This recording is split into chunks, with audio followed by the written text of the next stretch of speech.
किसी की मुखबिरी, किसी की दादागिरी, राजस्थान की राजनीति का यह नया चेहरा है। जैसे जैसे चुनाव नज़दीक आएंगे, बिगड़ी हुई सूरत और बिगड़ भी सकती है। पहले लिए चलते हैं आपको झालावाड़। ये झालावाड़ की तस्वीर है। सतीश पूनिया झालावाड़ गए थे, वसुंधरा राजे के घर में प्रशिक्षण शिविर करने गए थे, मगर शिक्षण पहले उन्हें मिल गया। क्या सोचकर गए थे? 12 में जो पथराव हुआ था दुष्यंत सिंह के घर पर, वसुंधरा गुट वो भूल जाएगा।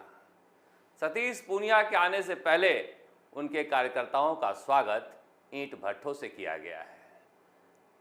उन्हीं के कार्यकर्ता आरोप लगा रहे हैं, कह रहे हैं कि दूसरा गुट ही पत्थरबाजी कर दिया।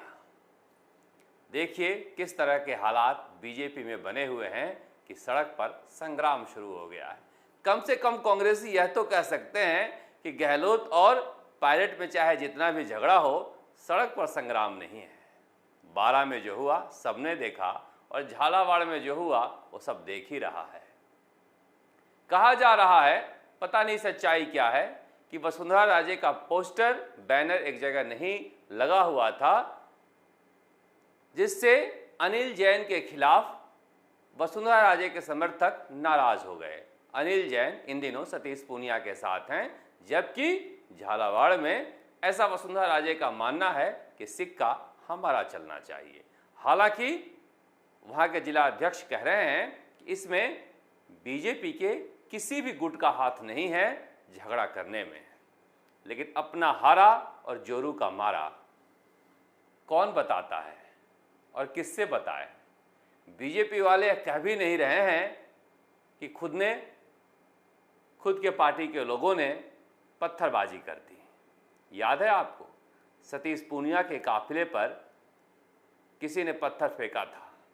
पूरे राजस्थान में बीजेपी आक्रोशित हो गई थी और आज अनिल जैन के काफिले पर पत्थर फेंका गया है। पुलिस में कोई कंप्लेन भी करने नहीं गया है और पता है उन्हें कि जांच भी नहीं होनी है। पुलिस इसकी जांच नहीं करेगी कि किसने पत्थर फेंका है। झालावाड़ की अजीब कहानी है। वहाँ पर जब मानवेंद्र सिंह चुनाव लड़ रहे थे तो चुनाव लड़ते वक्त उन्होंने एक बार कहा था कि यहाँ तो पता ही नहीं चल पा रहा है कौन कांग्रेस का है कौन बीजेपी का है। वहाँ पर दरअसल पिछले 20 सालों में अशोक गहलोत हों या वसुंधरा राजे हों, झालावाड़ में ऐसी स्थिति पैदा कर दी गई है कि कांग्रेसी दिन में कांग्रेसी रहते हैं और शाम को भाजपाई बन जाते हैं। वहाँ कैलाश मीणा कांग्रेस के जिला अध्यक्ष थे, लोहा ले रहे थे वसुंधरा राजे से। प्रमोद जैन भाया, जिनके बारे में कहा जा रहा है कि 12 में जो पथराव हुआ था मिली भगत से हुआ था, क्योंकि उनकी पत्नी को चेयरमैन बनाना था, वो झालावाड़ के प्रभारी बन गए और कैलाश मीणा जो वसुंधरा राजे के विरोधी कांग्रेस के जिला अध्यक्ष थे उन्हें हटा दिया और अब वहाँ पर आराम से कांग्रेस और बीजेपी का अच्छा खेल चल रहा है। उस खेल में सतीश पूनिया क्या करने गए थे? मगर मैंने आपसे कहा था कि बीजेपी अब आगे बढ़ चुकी है। किसी परिवार की पार्टी से आगे जाकर कार्यकर्ता तैयार करना चाह रही है, मगर झालावाड़ में भी वसुंधरा राजे ने कहाँ सोचा था। प्रशिक्षण शिविर में ना सांसद दुष्यंत सिंह आए, ना झालरा पाटन की विधायक वसुंधरा राजे आई। तो देखा जा सकता है कि बीजेपी में किस तरह से गदर मचा हुआ है। चुनाव नज़दीक आएंगे तो ये गदर और मचेगा, क्योंकि वसुंधरा राजे खाली बैठी हैं। कभी गोविंद देव जी के मंदिर चली जाती हैं, कभी राज्यपाल से मिलने चली जाती हैं, मगर राजनेता कब तक खाली बैठेगा? और अशोक गहलोत इसी उम्मीद में बैठे हैं कि वसुंधरा राजे कब तक खाली बैठेंगी। लेकिन अशोक गहलोत डरे हुए हैं। लोग कह रहे हैं कि इन दिनों सचिन पायलट की मुखबिरी तेज हो गई है। शायद सचिन पायलट को पता हो या ना हो, लेकिन बाजार में यह खबर है कि सचिन पायलट के यहाँ जासूस बैठे रहते हैं। कौन जाता है कौन आता है, क्या बात होती है, कहाँ का प्रोग्राम बनता है, कहाँ जाने वाले होते हैं, किस तरह का दौरा करने वाले होते हैं, पूरी फाइल दूसरे नेताजी के पास शाम तक पहुंच जाती है। वरिष्ठ पत्रकार त्रिभुवन जी ने मगध के एक राजा और एक युवक की कहानी सुनाई थी। युवक को जब राजा ने कैद कर लिया, बागी युवक को, तो उसने कहा था कि तुम्हारे इर्द गिर्द जितने लोग थे वो सब तुम्हारे नहीं थे, हमारे थे। सचिन पायलट को समझना होगा कि उनके सुरक्षाकर्मी से लेकर उनके सलाहकार तक सब किसके हैं।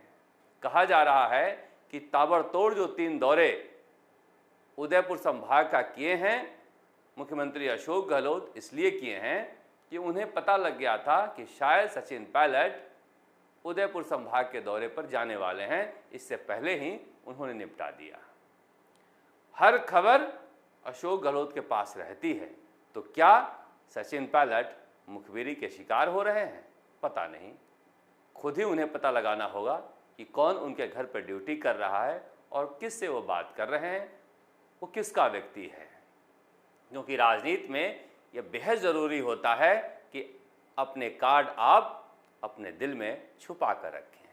सचिन पायलट की यही कमजोरी और यही मजबूती भी है कि जो दिल में रहता है और जुबान पर भी। मगर एक नेता के लिए इससे ज़्यादा कोई कमजोरी नहीं हो सकती कि जो दिल में है वही जुबान पर, क्योंकि फिर पत्ता खुल जाता है तो आप शिकार हो जाते हैं।